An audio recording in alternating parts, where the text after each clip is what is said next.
বিসমিল্লাহির রহিম। আসসালামু আলাইকুম সবাইকে। গরুর ভুঁড়ি কিভাবে রান্না করলে একদম গন্ধ থাকবে না এবং খেতেও অনেক বেশি মজাদার হবে, আজকে এমন একটি রেসিপি আপনাদের সাথে শেয়ার করব। চলুন তাহলে আজকে রেসিপি পর্বে যাওয়া যাক। প্রথমে একটি কড়াইয়ে নিয়ে নিচ্ছি পূর্বেই পরিষ্কার করে নেওয়া 1 কেজি গরুর ভুঁড়ি।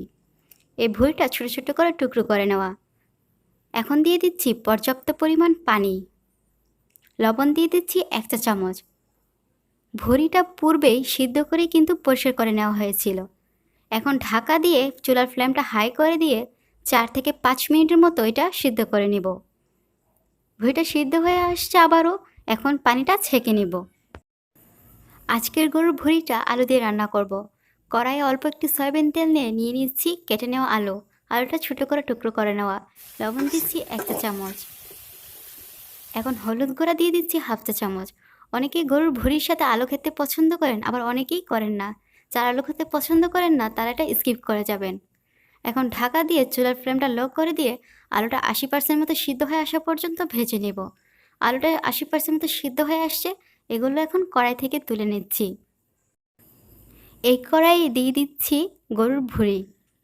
তেলটার সাথে খুব ভালোভাবে মিশিয়ে নিচ্ছি। যদি তেলের প্রয়োজন হয় তাহলে অল্প একটু তেল অ্যাড করে নেবেন। গরুর ভুঁড়িতে গন্ধ হবে না, এর ছোটো একটি টেকনিক এখন বলে দিচ্ছি। এখন দিয়ে দিচ্ছি রসুন বাটা 1 চা চামচ। এই রসুন বাটাটা দেওয়ার পরে ভুঁড়িতে বাজে যে স্মেল একটা থেকে যায় সেটা একদম দূর হয়ে যাবে।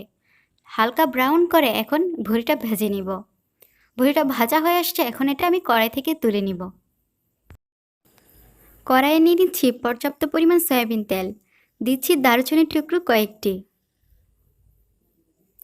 জয়ত্রী টুকরো দিচ্ছি 2টি, লবঙ্গ দিচ্ছি অল্প কিছু, সাদা গোলমরিচ অল্প কিছু, 3টি তেজপাতা আর 9 থেকে 10টি এলাচ। সুন্দর একটা অ্যারোমা বের হলে এখন দিয়ে দিচ্ছি পেঁয়াজ কুচি 1 কাপ।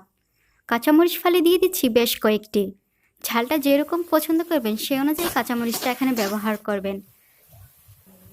কাঁচামরিচ এরকম করে কেটে দিলে তরকারিতে সুন্দর একটা ফ্লেভার আসে এবং তরকারিটা খেতে অনেক সুস্বাদু হয়।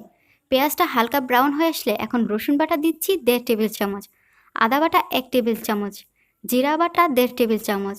এই উপকরণগুলো ভালোভাবে মিশিয়ে নিচ্ছি। এখন দিয়ে দিব গুঁড়া মশলা। ধনিয়া গুঁড়া 1 টেবিল চামচ, মরিচ গুঁড়া 1 টেবিল চামচ, হলুদ দিচ্ছি 1 চা চামচ, লবণ দিচ্ছি স্বাদ অনুযায়ী। মশলা কষানোর জন্য দিচ্ছি অল্প একটু পানি। সবগুলো উপকরণ খুব ভালোভাবে মিশিয়ে নিচ্ছি।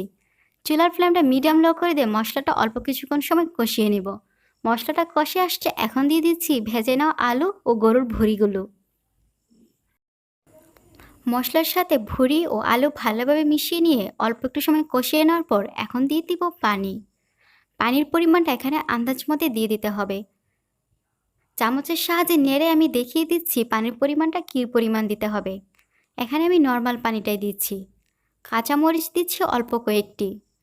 আলু ও ভুঁড়িটা পূর্বে ভেজে নেওয়া হয়েছিল, তাই পানির পরিমাণটা খুব বেশি দিতে হবে না। এখন ঢাকা দিয়ে চুলার ফ্লেমটা মিডিয়াম করে দিয়ে রান্না করতে হবে। অল্প কিছুক্ষণ পর আমি চেক করে নিচ্ছি। তরকারিটা রান্নার সময় কিন্তু একটু পরপরই চেক করে নিতে হবে, যাতে করে এটা এই কড়াইয়ের তলানিতে না লেগে যায়। ভুঁড়ি কিছুটা শুকনা শুকনাই বেশি মজাদার হয়। আলু কিছুটা ঝোল শুষে নিবে, তাই এ পর্যায়ে এসে আমি চুলাটা অফ করে দিচ্ছি। আজকের এই ভুঁড়ি রেসিপি কেমন লেগেছে অবশ্যই জানাবেন। আবারও দেখা হবে নতুন কোনো রেসিপি নিয়ে। আল্লাহ হাফিজ।